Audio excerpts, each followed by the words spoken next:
आज जबरदस्त धबधब्यावर जायचा प्लॅन होता. फुलटो आम्ही तिघजण रेडी झालेलो होतो. काय नाही हो, धबधब्यावर भिजायचं म्हणल्यावर जुनीच कपडे घालून चाललेलं, पण एकदम रपचिकमध्ये तयार झालेलं. आता वाईला तर वाई महाबळेश्वरला आल्यावर सगळेजण महाबळेश्वर फिरतच असतात, पण आम्ही वेगळ्या ठिकाणी जायचं ठरवलं. तुम्हाला सांगितलेलं ना.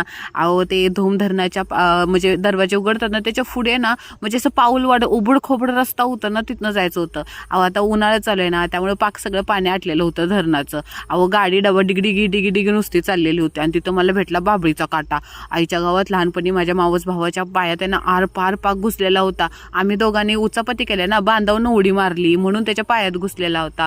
बघा ना, इथं मूर्त्या विसर्जन केलेल्या, आपला पिल्लू कसा नमस्कार करतोय. अहो छोटे छोटे झरणे कसले भारी वाटत होते. एकदम बाहुबली सीन आठवत होता झरण्याचा बघितल्यानंतर. शेवटी आम्ही आमच्या फायनल लोकेशनवरती पोहोचलो आणि तिथं काय र देवा, आम्हाला हो म्हणून गर्दी घावली. आता बघूया कुठं कोपरा भेटतोय का आम्हाला पाण्यात उडी माराय.